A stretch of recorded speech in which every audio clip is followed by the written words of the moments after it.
Heyo, welcome back to the Undrafted and Unqualified Fantasy Football Podcast. I'm Anthony, back here with Vinny.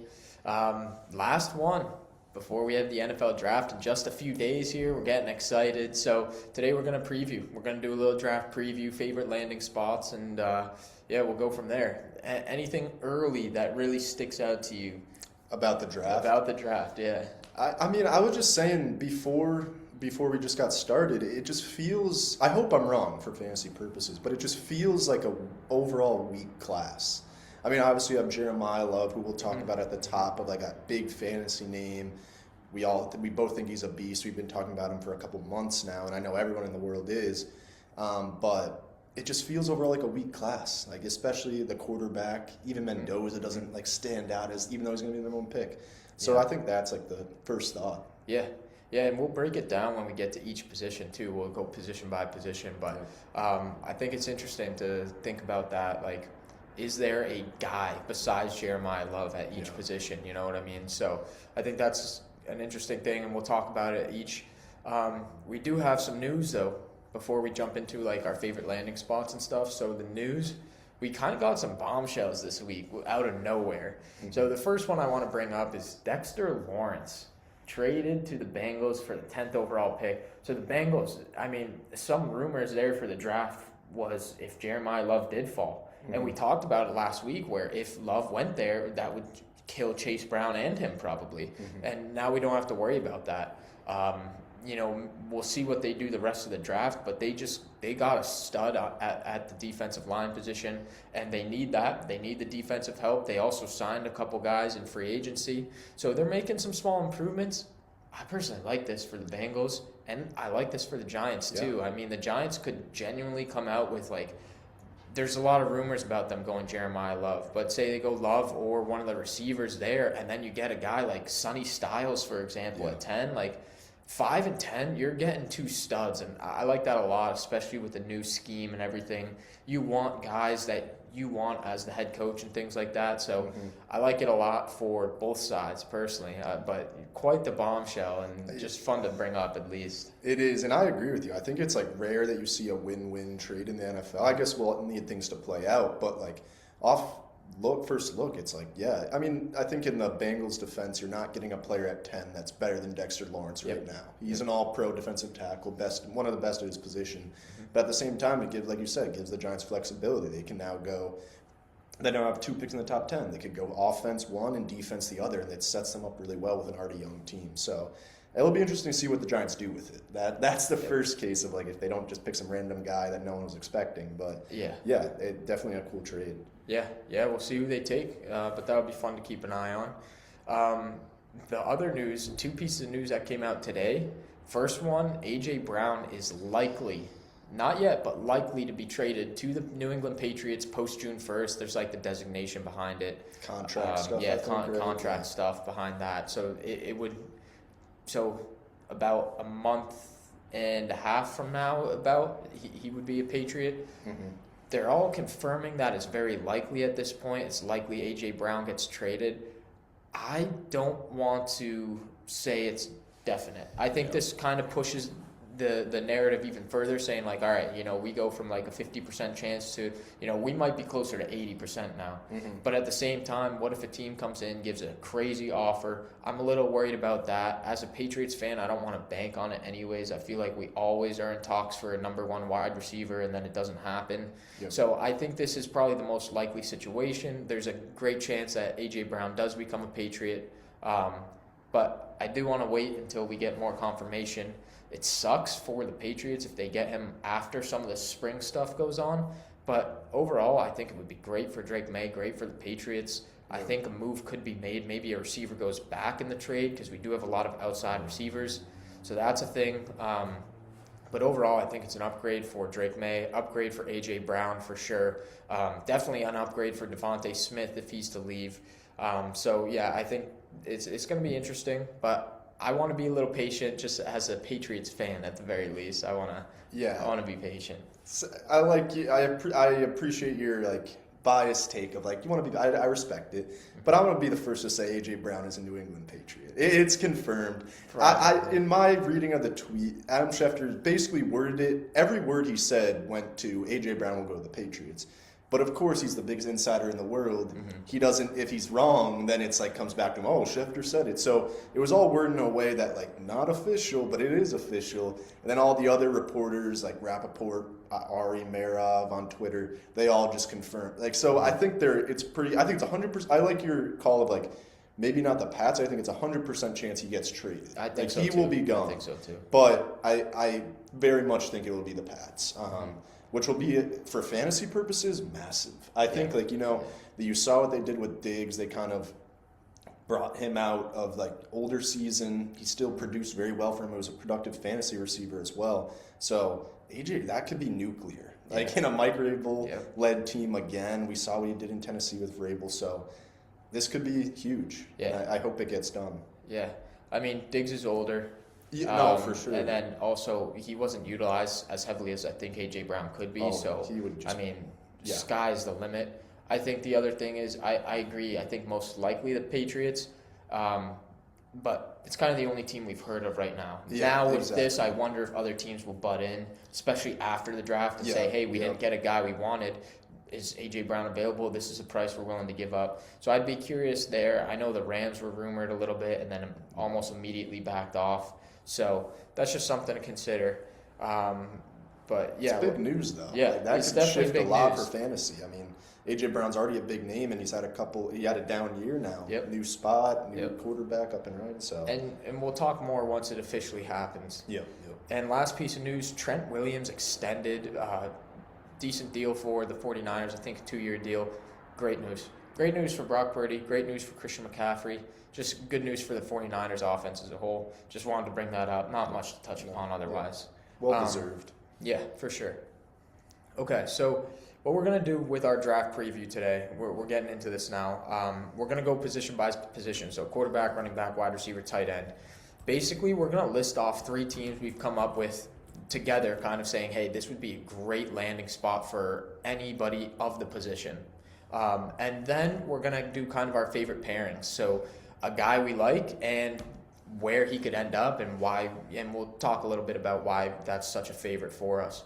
But yeah, we'll go ahead. We'll start off with the quarterback just so you kind of already get a gist. So the 3 teams we like a lot for a quarterback to land is the Raiders, the Steelers, and the Cardinals. Raiders is the obvious one. It's very likely Mendoza goes 1 overall. The Steelers, Rodgers isn't signed. I mean, they have Will Howard on the roster. And then you consider the fact that there's now Michael Pittman there as well, along with DK Metcalf. It's a pretty solid situation. You got Mike McCarthy there now, so maybe it's a little more pass-friendly versus run-friendly with Mike Tomlin. And then, with the Cardinals, they signed Gardner Minshew. That was the big signing for them. And Brissett's holding out now. Brissett's holding out at the moment. So it seems likely a lot of smoke around Ty Simpson ending up with the Cardinals. It could be good. I think just because the team is young, they have Mike LaFleur as their head coach now, who offensive mind, great mind. And then you got Trey McBride, Marvin Harrison, you got Michael Wilson. Just a good situation. Figure it out. So some of those situations are just real nice to be in, the coaching schemes, things like that, and it's wide open. So it would be nice to get drafted there. I don't know if you want to add anything on those teams. No, yeah. I mean, again, it feels like a weak class for quarterbacks. So, I bet the over-under for QBs taken in the round 1 will be 1.5. I mean, Mendoza's a lock, but other than that, it's like every other mock draft. It's like maybe one goes late, maybe someone trades back in to the first. I don't know, but it just feels pretty weak overall. And when there's not a lot of quarterbacks going in the first round, it's rare to see these second, third round guys really turn into something. So. Yeah, but those teams are definitely in need of quarterback. Yeah. Why don't you rip off your favorite pairings here? Yeah, so Ann and I both agreed on Mendoza to the Raiders kind of being the favorite pairing. I don't think that's a shock to anyone. It just does kind of make sense, Heisman, national championship. tall, just kind of everything you want in a quarterback besides the speed. But he's just that pocket presence, kind of that statue like Tom Brady. I'm not comparing to Tom Brady, but that kind of like just pocket passer profile. And he's going into a great situation. They helped the offensive line this offseason by signing Lindenberg. Obviously have Genty there, Brock Bowers. So, a lot of help for a rookie, but also I think they're handling the situation well where they bring in Kirk Cousins. They're not guaranteeing him to start or in his first game or at the start of the season. So I think they're handling it well. They're not just throwing the guy into the fire. They're going to ease him in.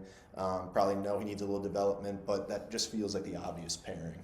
Yeah, I'll bring up Kubiak too. I think he's a great coach. Yep, good point. And I think, I think it's just a good scheme fit. It's like, oh, well, Mendoza's going to be the first pick. I think it is a good fit, though, quarterback to team as well, which you don't always see with the number one pick. Yeah. So I think this is great. And I've also heard, pro comps for Mendoza is Kirk Cousins. So to learn under him, I think it's going to be great. I love the pairing, we had to go a little top heavy with the quarterback here. I mean, I threw one other name on the list just to have one, and it was Ty Simpson to the Cardinals. I don't necessarily think Ty Simpson's going to be this amazing player. That's going to be an amazing fit. It just more so makes sense. Like you mentioned, all the weapons. I could picture a move where the Cardinals trade back into the first or early second to kind of get the next best guy to back up whoever ends up being the starting quarterback, whether it's Brissett, Minshew, and then just kind of let him. And like you said, with that offense, you could put a lot of people in there and maybe something good will happen. So, that's the only other one. But other than that, I mean, who do we have? Trinidad? Who even knows? No, he's back. He's back. NCAA. I mean, you have Carson Beck, Garrett Nussmeier. So, and we'll bring up some more of these names when we do, recap. And because we talked a lot of names last year. I know they were just our first few episodes. So we'll touch upon a good amount of names as well, post-draft, names we know especially. But otherwise, let's move on to the running back situation. Definitely more exciting here. The running backs and wide receivers are definitely more exciting. The running back, the favorite teams, we got the Seahawks. That's an obvious one with Ken Walker out the door, Zach Charbonnet with the ACL injury. So the door's wide open there. We talked to Emmanuel Wilson last week on the mock draft that could be his for the time being. So a rookie could come in and, have a starting job there. The Commanders, similar situation. I mean, Bill Krosky was not the guy last year. And then they had some other guy. I forget his name. Chris Rodriguez. Chris Rodriguez left in free agency. So those two guys, Bill's clearly not the guy, and then Chris Rodriguez is gone now. They bring in Rashad White and Jerome Ford. Both of them are kind of just not efficient running backs. Rashad White could be a capable pass catcher, but, I think the Commanders, it's another situation you could walk in, take the role. And then we put the Jaguars here as well. I think Bashal Tutin's a pretty solid running back. But, I think it could easily be a pretty steady timeshare with one of these rookies, and you could carve a role pretty quickly as a rookie. Do you have anything to add there? No, those teams, I think if a player, I know we wanted to mention a lot about draft capital, and if one of these teams were to spend a late first, second, even third round pick, that's a money spot for fantasy because they're investing a lot. Those first through third round picks mean a lot to teams. They invest. That's your day one and day two. Exactly. Day three is a whole different story. So if one of these guys goes, whoever goes to those teams, if they happen to pick a running back, immediately the stock just rises. And also the fact that it is kind of a day one position up for grabs based on the rooms right now. So these are some big teams that we'll definitely be watching to see who they pick. Yeah, we're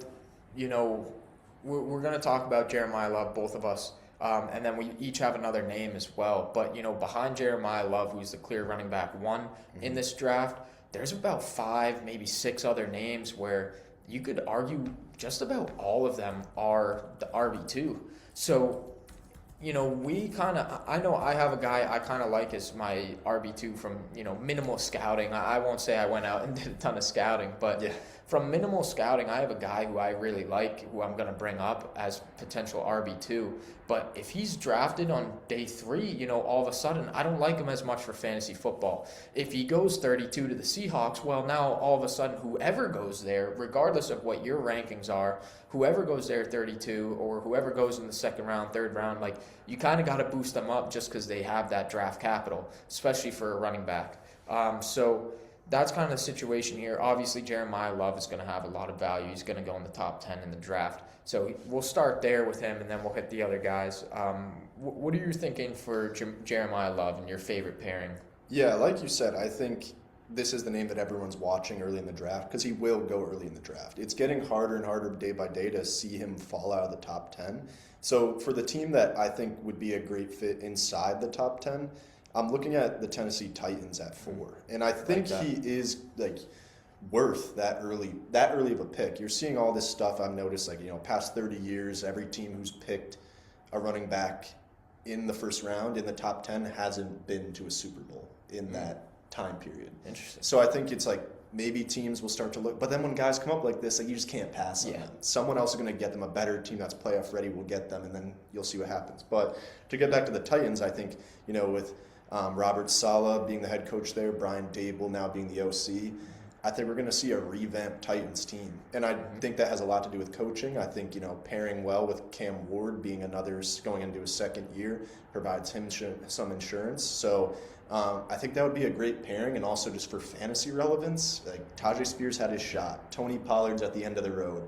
Let's give this guy all the reps he can get, and I feel like I would be super happy with that in terms of wanting to draft Jeremiah Love if he went there. Mm-hmm. Yeah, my favorite pairing, I like Love to the Commanders. I know that's a great there's some smoke there.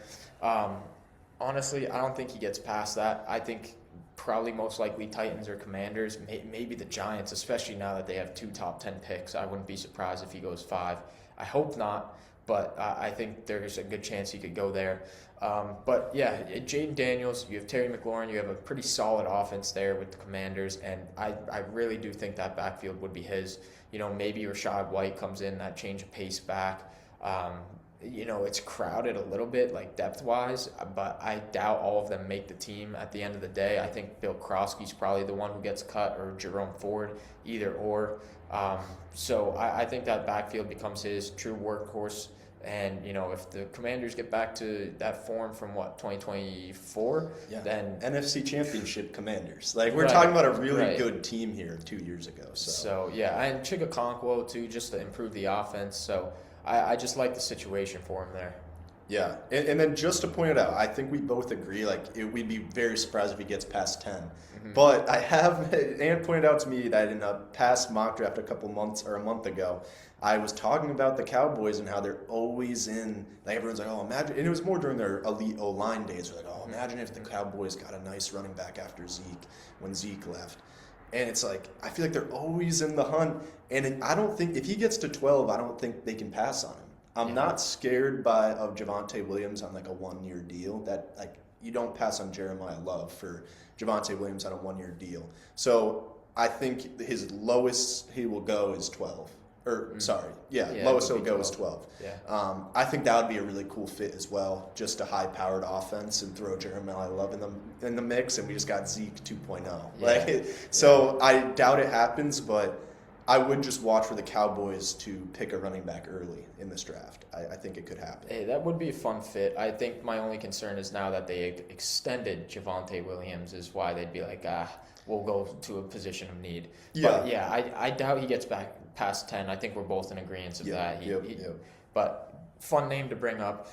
My RB2, kind of, again, minimal scouting. I'm not this big college prospect scouting guru, but I've really liked what I've seen and read up on Jonah Coleman, running back out of Washington. He's 5'8", and he's just kind of got this this quick cut, and he can bowl through a guy too. Just watching him on tape, he just looked kind of pure to me. That's what I like to see in a running back. He has the potential to be a 3-down back. He's got, he's a good pass blocker, and he can catch passes. So I think there's the ability for that to happen. I would like to see him if he goes to the Seahawks at 32. Again, if somebody else goes there, shoot them up your board. But I think if Coleman were to go to the Seahawks at 32, I think that's huge. I think that would be a great situation, potential 3-down workhorse. So I like that a lot. And then my other pairing with Coleman would be the Jaguars. I think that could be a really nice 1-2 punch with Bashal Tutin, and you kind of just rock with that. So I kind of like those two fits for him, and I've liked what I've seen and read up on Coleman, so that's just why I wanted to bring him up specifically. Yeah, and like Ant mentioned, I mean, this RB2 spot is really, everyone can have their own personal rankings, but it's really decided by where people get drafted. Yep. That's really what it's going to come down to at the end of the day. You could have your own personal favorites, but, I went with Jadarian Price. Two similar teams, I think, Seahawks, we could see end around 1. A lot of people are projecting in that range. And also, to mention, Jadarian Price was behind Jeremiah Love at Notre Dame. And I think we see a lot of cases like this in the NFL where there's some stud and then there's some change of pace guy. And he was more than a change of pace guy. Of course, Jeremiah Love gets all the spotlight, but Darian Price is very good. He's a very good running back as well. I don't think maybe it's not a lock. He'll go in round 1, but if he does, that starts to change things a lot for where he goes in terms of value. So, again, I threw in the Cowboys. I just have a few. Yeah, round 2, end of round 2, middle of round 2. Take a shot on a guy who has a good profile. That's another name that could be the RB2 of the draft. But again, like you said, there's 5 names that could just happen to go ahead of everyone. R.J. Harvey shocked everyone last year, so you never really know. Yeah, and Price comes in rumored as the RB2 currently. So, we'll see how the draft plays out, but that's a good point. Let's move on to the wide receiver position. Wide receiver, there's a lot of availability, a lot of good teams to fit with. So we actually put 5 teams here. So we'll touch briefly upon each so we can get to, our favorite pairings. There's also a lot of wide receiver depth in this class. There's no true Jamar Chase or Malik Neighbors or anybody like that coming out of this class. So that's kind of where it's like, okay, well, which wide receiver is going to go first? There's kind of 3 guys rumored to go in the top 3, which would be Mekhi Lemon, Jordan Tyson, and Carnell Tate. And when I say top 3, I mean top 3 wide receivers, not top 3 in the draft. But I think when you consider that, like, there's also so much depth beyond that as well, where there's just a lot of guys who are pretty solid and could be good players. So again, draft capital matters, especially first round here, and landing spot will matter a lot for these wide receivers as well. So some of the names we have the Dolphins, wide open room. Tutu Atwell is their best wide receiver. Jeez. You got the Raiders, same situation. Trey Tucker is their best wide receiver. Yep. Chiefs, currently Rice is kind of on a franchise year, so who knows? Maybe they decide to bring another guy in. Especially with Xavier Worthy's there, but and then there's all the off-the-field issues. So if they brought a guy in, you're catching passes from Patrick Mahomes. Mm-hmm. The Saints, been rumored a lot to get a guy alongside Olave. That would make a lot of sense. A high draft capital too. And then the Commanders, a guy next to Terry McLaurin. I think that could be a great fit. This one's probably the least rumored out of the 5 teams we brought up, but it would make a lot of sense to me if they went and got another receiver. Mm-hmm. So those are kind of the 5 teams. In terms of pairings, I'll start off with mine this time. I really like Jordan Tyson. I think Jordan Tyson's just kind of like a overall pretty solid receiver. I know there's injury concerns, but he's a very nice field stretcher as well as he can create space. He separates. So I kind of like that. He's just kind of an overall guy. I've even heard rumors compared to he's a JSN type receiver. I don't know how much I believe that. Then again, I'm a minimal scouting guy, but I like Tyson from what I've seen. I think the Dolphins would be a fantastic fit, right? Like I said, he would just become the 1 overall, and I think he can do it on his own where he doesn't need a 2 to kind of take some of the defense off of him.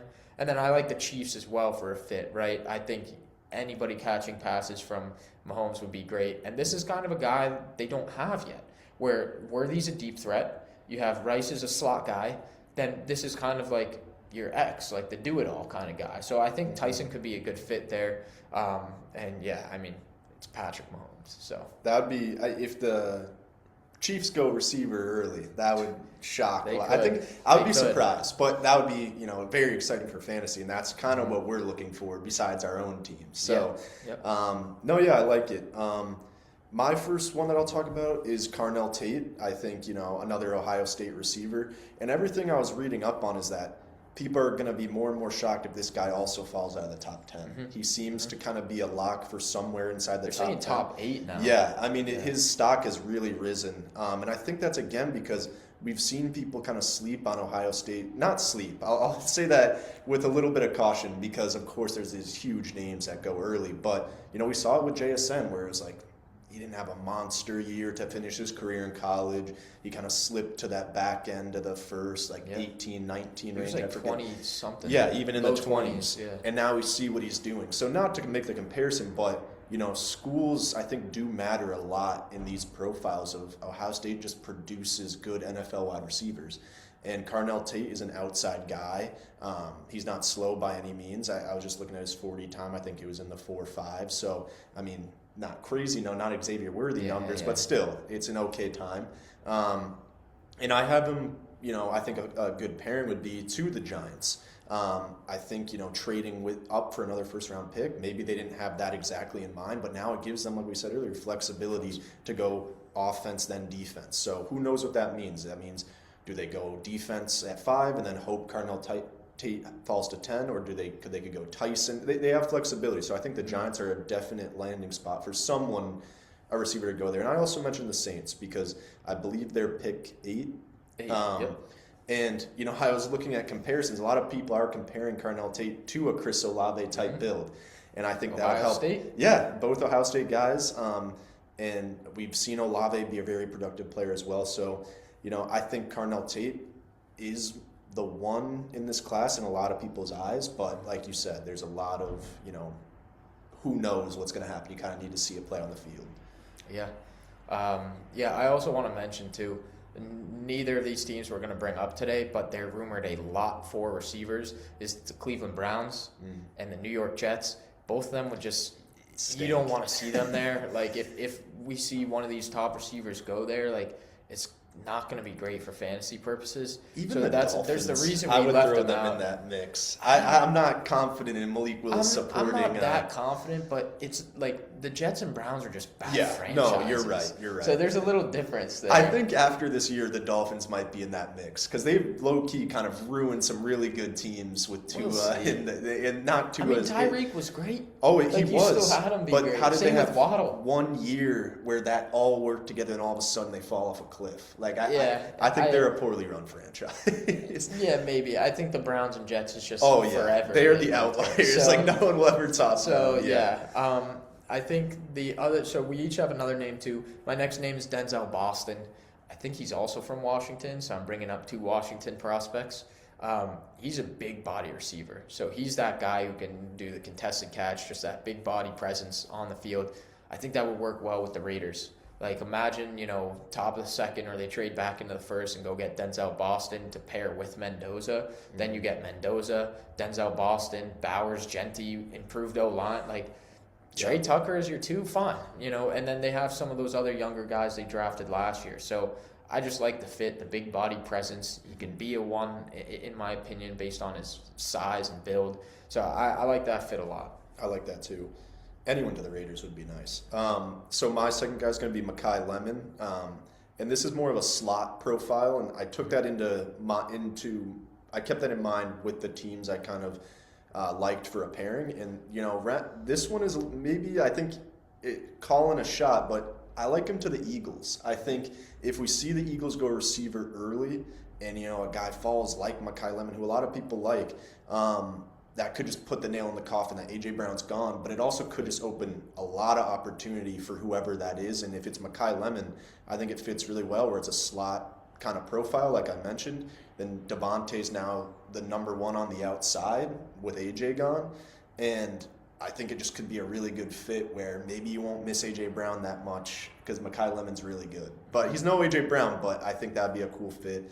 Then also the Bills. I think, they've might be reluctant to go receiver round one with how Keon, or was he a second rounder? Keon was top second.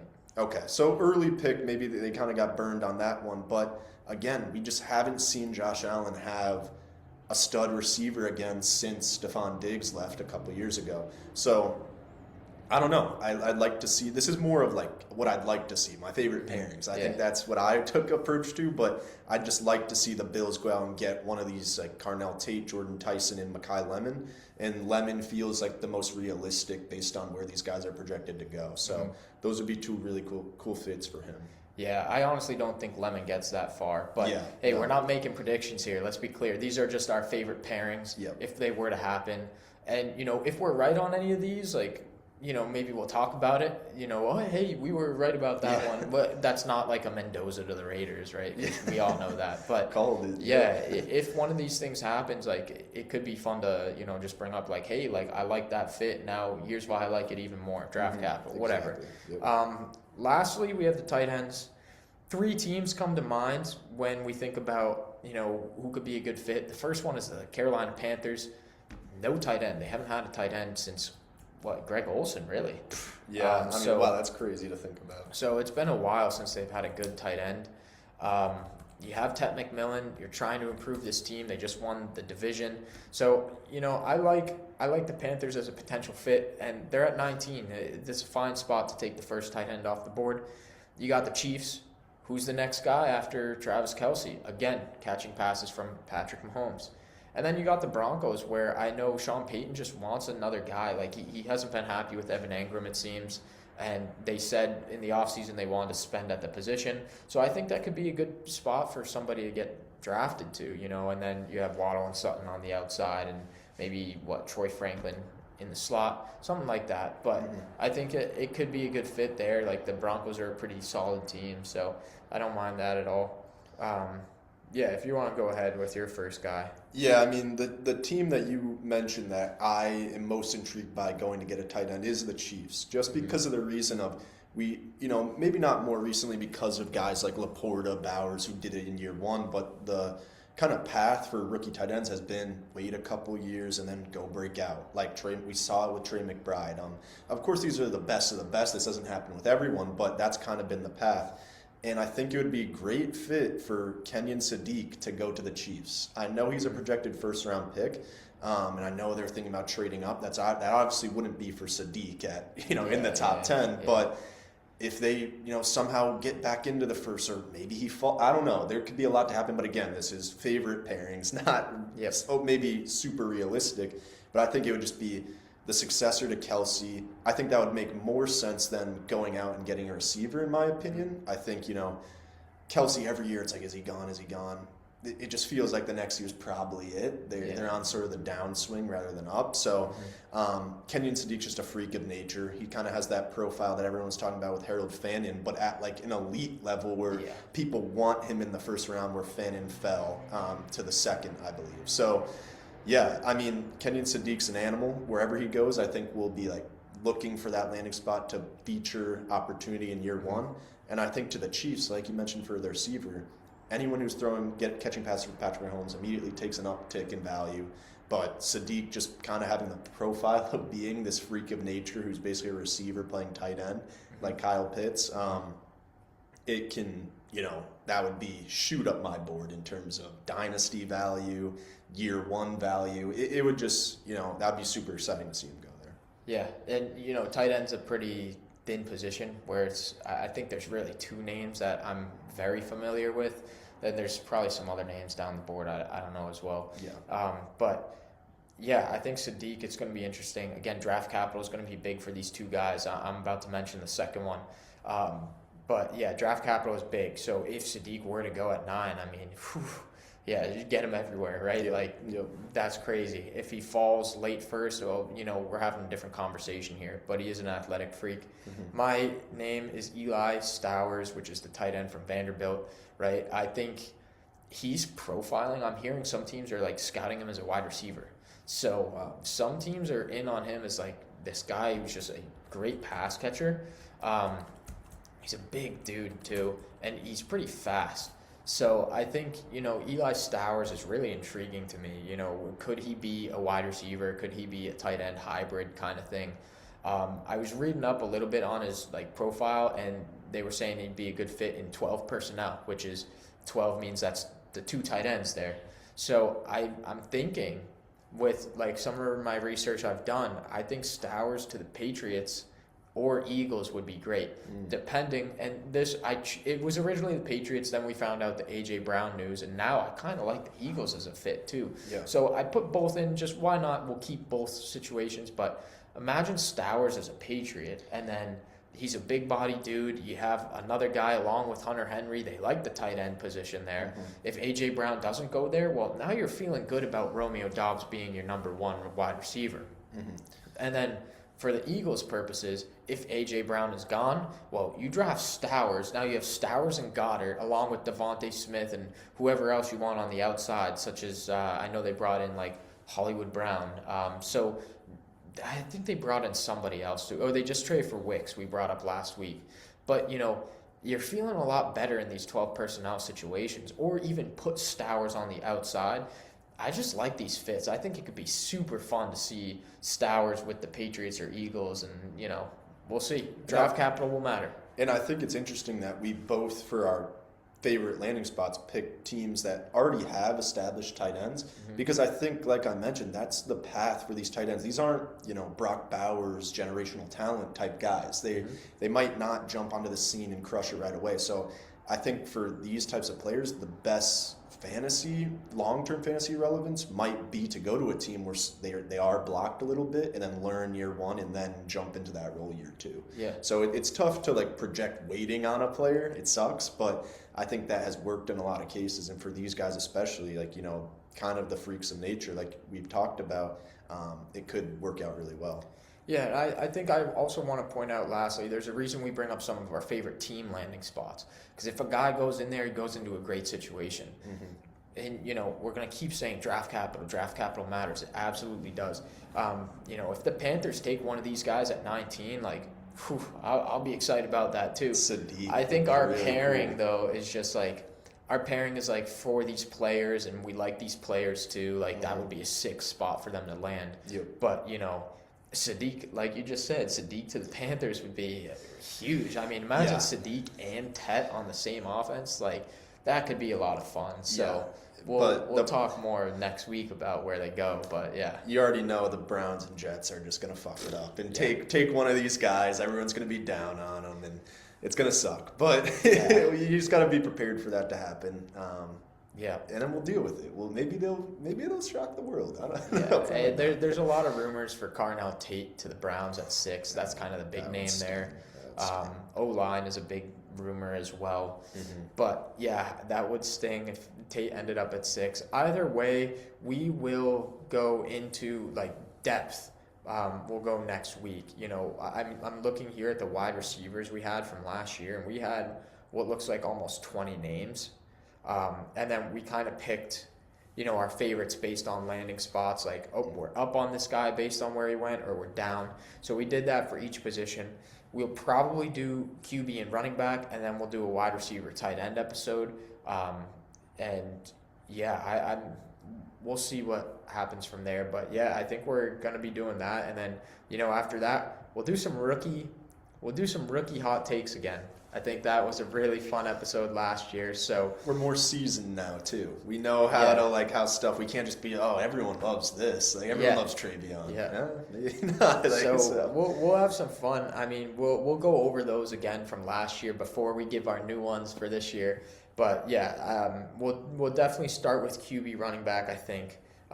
We'll take a look at what we did last year, first episode. So we're getting into year 2, and we do have something in the works as well for year 2, which we'll bring up soon at some point when we get it going. But we do want to make an improvement going into year 2, get a little upgrade. Right, we've been doing kind of the same thing. So we'll get that out to you guys when we get that out. But yeah, expect some draft talk when we come back next week post draft. enjoy the draft. Hope your teams all do some great picks you enjoy. Hopefully it works out. And we will see y'all in the next episode. Peace.